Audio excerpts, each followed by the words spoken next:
So plaster ഇടുന്നത് mainly ആ ഭാഗത്തിന് ഇഞ്ചുറി സംഭവിച്ചേക്കുന്ന ഭാഗത്തിന് റെസ്റ്റ് കിട്ടുക എന്നുള്ള ഒരു ഉദ്ദേശത്തിലാണ് നമ്മൾ പ്ലാസ്റ്റർ ഇടുന്നത്. പ്ലാസ്റ്റർ ഇട്ട് കഴിഞ്ഞാൽ എന്തൊക്കെയാണ് നമ്മൾ ശ്രദ്ധിക്കേണ്ട കാര്യങ്ങൾ?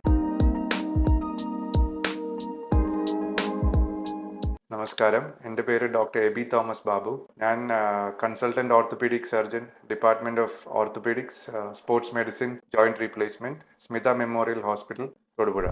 പ്ലാസ്റ്റർ ഇട്ട് കഴിഞ്ഞാൽ എന്തൊക്കെയാണ് നമ്മൾ ശ്രദ്ധിക്കേണ്ട കാര്യങ്ങൾ? നോർമലി ഒരു ബോണ്ട് ഫ്രാക്ചർ അല്ലെങ്കിൽ ഒരു ലിഗമെൻറ്റിൻ്റെ ഇഞ്ചുറിനെ തുടർന്നാണ് നമ്മൾ കാലിൻ്റെ മുട്ടിന് അല്ലെങ്കിൽ കാലിൻ്റെ കണ്ണയ്ക്ക് അല്ലെങ്കിൽ കൈക്ക് പ്ലാസ്റ്റർ ഇടുന്നത്.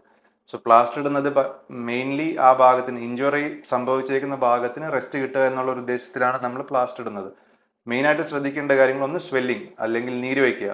വളരെ ചുരുക്കം സമയങ്ങളിൽ പ്ലാസ്റ്റർ ഇട്ട് കഴിഞ്ഞാൽ നീര് കൂടാം. അതൊന്ന് ഇഞ്ചുറിയുടെ ഭാഗമായിട്ട് തന്നെ ഉണ്ടാകുന്ന ബ്ലീഡിങ് അല്ലെങ്കിൽ ടിഷ്യൂസിൻ്റെ സ്വെല്ലിങ്, അത് കാരണമായിട്ട് നീര് കൂടാം. അപ്പോൾ നീര് കുറയാനായിട്ട് ഏറ്റവും ഇമ്പോർട്ടൻ്റ് ആയിട്ട് ശ്രദ്ധിക്കേണ്ടത് ഇഞ്ചുറി ആയ ഭാഗം നമ്മൾ എപ്പോഴും എലിവേറ്റ് ചെയ്ത് വെക്കുക. ഇപ്പോൾ കൈക്കാണ് പ്ലാസ്റ്റർ ഇടുന്നതെങ്കിൽ കൈ എപ്പോഴും ആ ഹോസ്പിറ്റലിൽ നിന്ന് തന്നെ പ്രൊവൈഡ് ചെയ്യുന്ന ബാഗിനകത്ത് ഇടാനായിട്ട് ശ്രദ്ധിക്കുക. കൈ ആ ബാഗിൽ നിന്ന് എടുത്ത് താഴെ തൂക്കിയിടാണ്ടിരിക്കാനായിട്ട് ശ്രദ്ധിക്കുക.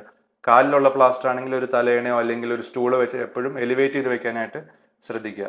സ്വെല്ലിംഗ് കൂടി കഴിഞ്ഞു കഴിഞ്ഞാൽ കാലിലോട്ടോ അല്ലെങ്കിൽ വിരലുകളിലേക്കുള്ള രക്തയോട്ടത്തിനെയൊക്കെ അത് ബാധിക്കാൻ സാധ്യതയുണ്ട്. പിന്നെ കമ്പാർട്ട്മെന്റ് സിൻഡ്രോം അല്ലെങ്കിൽ ടിഷ്യൂസിനകത്തുള്ള പ്രഷർ വല്ലാണ്ട് കൂടി വേറെ കോംപ്ലിക്കേഷൻസിലോട്ട് പോകാനുള്ള ഒരു ടെൻഡൻസി ഉണ്ട്. So elevation very important. എപ്പോഴും പ്ലാസ്റ്റർ ഇട്ട ഭാഗം അല്ലെങ്കിൽ ഇഞ്ചുറി ആയ ഭാഗം പൊക്കി വെക്കാനായിട്ട് ട്രൈ ചെയ്യുക.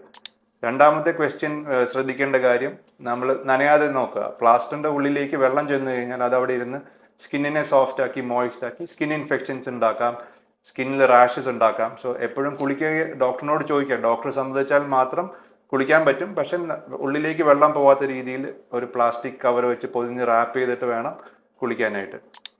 മൂന്നാമത്തെ കാര്യം, പ്രത്യേകിച്ച് ചൂടുള്ള സമയത്ത് പ്ലാസ്റ്റർ ഇട്ട് കഴിഞ്ഞാൽ ഉള്ളിൽ നോർമലി ടെൻഡൻസിയാണ് വേർപ്പുണ്ടാകുക എന്നുള്ളത്. എക്സസ് ആയിട്ട് ഇങ്ങനെ വേർപ്പുണ്ടാകും. അപ്പോൾ പലർക്കും ഇച്ചിങ് വരാം.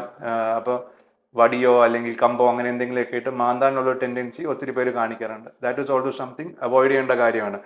ഒന്ന്, ആ മാന്തുന്നതിലൂടെ അല്ലെങ്കിൽ സ്ക്രാച്ച് ചെയ്യുന്ന സമയത്ത് നമുക്ക് അവിടെ ഒരു സ്കിന്നിൽ ഒരു ഇഞ്ചുറി സംഭവിക്കാം. അല്ലെങ്കിൽ നമ്മൾ മാന്താൻ ഉപയോഗിക്കുന്ന സ്റ്റിക്ക് അല്ലെങ്കിൽ പെൻസിൽ അല്ലെങ്കിൽ എന്തെങ്കിലും അകത്ത് ഒടിഞ്ഞിരിക്കാനുള്ള സാധ്യതകൾ നമ്മൾ കണ്ടിട്ടുണ്ട് പേഷ്യൻസിനിടയിൽ.